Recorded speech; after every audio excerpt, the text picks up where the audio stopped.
ټول مواد له اتومونو څخه جوړ شوي چې اتم له هستې او مدار څخه جوړ دی. د اتم ټول وزن هسته کې وي. هسته له مثبت شل لرونکي ذرې یعنې پروتون او خنثی چارج ذرې یعنې نیوترون څخه جوړ دی او مدار کې منفي چارج لرونکي ذرې یعنې الکترونونه څرخي. کله چې اتم مساوي شمیر الکترون او پروتون ولري د چارج له مخې خنثی وي. که شمیر سره توپیر ولري نو اتم چارج لرونکی کیږي چې ایون بلل کیږي. اوس راځو دې ته چې ایون څه شی دی. اتوم یا د اتومونو ګروپ چې چارج ولري د ایون په نامه یادېږي. ایون د یوناني کلمې ایون څخه اخیستل شوی چې د تلل په معنا ده.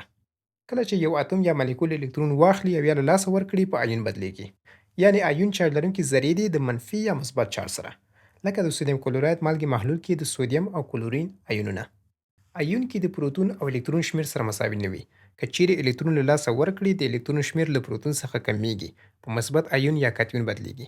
او که الکترون واخلي د الکترون شمیر له پروتون څخه ډیریږي چې په منفي ایون یا انیون بدلیږي. انیون د یوناني کلمې انو څخه اخیستل شوی چې د پورته معنا ورکوي. انیون هغه ایون دی چې د پروتون له شمیر څخه پورته الکترون ولري او چارج یې منفي وي. کاتیون د یوناني کلمې کاتو څخه اخیستل شوی چې د ښکته معنا ورکوي. کاتیون هغه ایون دی چې د پروتون له شمیر څخه ښکته الکترون ولري او چارج یې مثبت وي. د کاتیون او انیون کلمې د مایکل فارادي لخوا په 1840 زیږدیز کال کې ونومول شوې. پر دې بنسټ چې د کاتیون او انیون ذرې د الکترولیز په وخت کې کتود او انود خواته ځي. د انیون او کاتیون د تعریف او د چارج د یادولو لپاره یوه لاره دا ده چې کاتیون کې د ټي توری شتون لري او د مثبت علامې سره ورته والی لري، نو کاتیون مثبت چارج لري. خو ایوني اړیکه جوړیږي کله؟ ایونونه هغه وخت جوړیږي چې د خنثی اتم مالیکول یا بل ایون څخه الکترون واخیستل شي یا ورکړل شي، یا ایون له بل اتم یا مالیکول سره ونښلي. یو شان ایونونه یو بل سره دفع کوي او مختلف ایونونه یو بل جذبوي. د انیون او کاتیون ذرې د متقابل چارج له امله یو بل سره جلبوي او په اسانۍ سره ایوني مرکبونه جوړوي. کله چې انیون او کاتیون سره تعامل وکړي او یو ایوني مرکب جوړ کړي نو د دې مرکب چارج خنثی وي، لکه سودیم کلوراید چې چارج یې خنثی دی. پوښتنه دا ده چې ولې باید اتم الکترون واخلي یا ورکړي؟ اتمونه د دې لپاره چې د اوکتیت قاعده پلي کړي، یعنې په خپل وروستي مدار کې اته الکترونونه ځای پر ځای کړي، الکترونونه اخلي یا ورکوي. د ایون او اتم اندازه.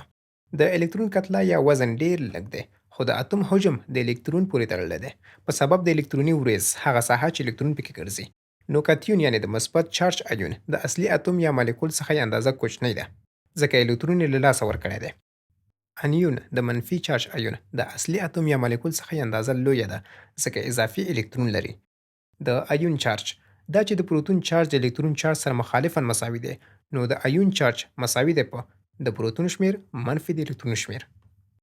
هغه ایون چې یو اتم ولري د یو اتمی ایون په نامه، او هغه ایون چې د ډیرو اتمونو څخه جوړ وي د مالیکولي یا سو اتمی ایون په نامه یادېږي. کله چې د ایون لپاره کیمیاوي فرمول لیکل کیږي د هغه چارج د سمبول خط پورته خواته لیکل کیږي. د ایون چارج د سمبول یا فرمول د پاسه عدد او بیا چارج نښه لیکل کیږي. هغه ایونونه چې چارج منفي یا مثبت یو وي عدد ورسره نه لیکل کیږي. د بلګې په توګه د سودیم کاتیون. د دې ترڅنګ په نورو بڼو هم ایون ښودل کیږي چې توپیر نه کوي او د منلو وړ دي. د اتم او ایون ترمنځ توپیر. اتمونه د چارج له مخې خنثی حالت لري او ایونونه مثبت یا منفي چارج لري. د اتمونو بیلګې لکه سودیم، مګنیزیم او داسې نور. د ایون بیلګې لکه امونیم، سلفید، نیتریت او نور. په اتمونو کې د الکترون او پروتون شمیر یو شان وي، په ایونونو کې سره شمیر توپیر لري. د ثبات له مخې اتمونه غیر ثابت دي، په داسې حال کې چې ایونونه ثابت دي. هغه پروسه چې په هغه کې خنثی اتم یا مالیکول الکترون اخلي یا له لاسه ورکړي د ایونایزیشن په نامه یادېږي. اتم کېدای شي د رادیشن په واسطه ایونایز شي، خو په کیمیا کې معمول پروسه د اتمونو مالیکولونو ترمنځ د الکترون لیږد دی. د لوست لنډیز. ایون چارج لرونکي ذرې دي، دوه ډوله دي، منفي او مثبت. انیون هغه ایون دی چې د پروتون شمیر له الکترون څخه لږ وي، چارج یې منفي وي. کاتیون هغه ایون دی چې د پروتون شمیر له الکترون څخه ډیر وي، چارج یې مثبت وي.